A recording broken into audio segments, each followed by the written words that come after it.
அன்பு நண்பர்களே அனைவருக்கும் வணக்கம். இப்போ பார்த்தீங்க அப்படின்னா, எல்ஐசி வந்து நிறைய பேர் வந்து பாலிசி வந்து பாண்டை வந்து சில பேர் தொலைச்சிருவாங்க. சரிங்களா? பாண்டை வந்து நீங்கள் தொலைச்சிட்டீங்க, காணாமல் போயிடுச்சு அப்படின்னா நீங்கள் ஒன்றும் பயப்பட வேண்டியதில்லை. சரிங்களா?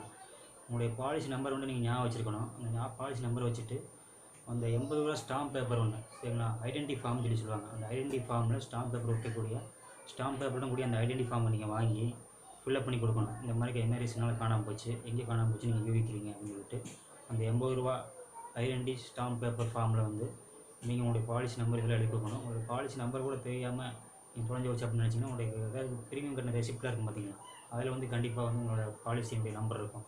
அப்போ அந்த ரெசிப்டோடைய காப்பி இந்த ₹80 ஐடென்டி ஃபார்மோடு வந்து நீங்கள் வந்து ஃபார்ம் சப்மிட் பண்ணி ஃபில்அப் பண்ணி கொண்டு எல்ஐசியில் கொடுக்கணும். அதுவாக வந்து நீங்கள் வந்து நியூஸ் பேப்பரில் வந்து ஆட் பண்ணணும். இந்த மாதிரி இந்த பாலிசி நம்பருடைய என்னுடைய பாலிசி ஹோல்டருடைய நேம், வாடிக்கையாளர் இருக்கீங்களா, இந்த யாருடைய பேரில் பாலிசி எடுத்தீங்களோ அந்த நேம் போட்டு பாலிசி நம்பர் போட்டு நியூஸ் பேப்பரில் வந்து நீங்கள் ஆட் கொடுக்கணும். ஆட் கொடுத்துட்டு இந்த மாதிரி ரீசனால் வந்து காணாமல் போயிடுச்சு அப்படின்னு ஆட் கொடுத்துட்டு நீங்கள் 30 நாள் வெயிட் பண்ணணும். 30 நாள் வரைக்கும் உங்களுக்கு எந்த தகவல் வரல அப்படின்னா எல்ஐசியில் வந்து நீங்கள் ஏற்கனவே சப்மிட் பண்ணி பார்த்தீங்களா, இந்த நியூஸ் பேப்பர் காப்பி இருக்கு இல்லைங்களா, அட்வர்டைஸ்மெண்ட் கொடுத்துட்டு அந்த நியூஸ் பேப்பர் காப்பியும் சேர்த்து வந்து நீங்கள் எல்ஐசி சப்மிட் பண்ணணும். அப்படி சப்மிட் பண்ணும்போது 30 நாள் வரைக்கும் உங்களுக்கு அந்த பாலிசி பற்றி எந்த தகவல் வரல அப்படின்னா எல்ஐசி வந்து புது பாண்டு வந்து உங்களுக்கு கொடுக்கும். அது வந்து டூப்ளிகேட் அப்படின்னு ஒரு சீல் வச்சு புது பாண்ட் கொடுக்கும். டூப்ளிகேட் பாண்டு வந்து உங்களுக்கு இஷ்யூ பண்ணும். சரிங்களா? அந்த பாண்டு வந்து ஒரிஜினல் மாதிரியே நீங்கள் யூஸ் பண்ணிக்கலாம்.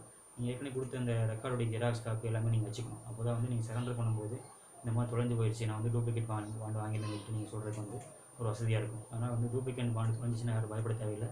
நான் சொன்ன முறையில் வந்து நீங்கள் எல்ஐசியில் டூப்ளிகேட் பாண்டு அப்ளை பண்ணிக்கலாம்.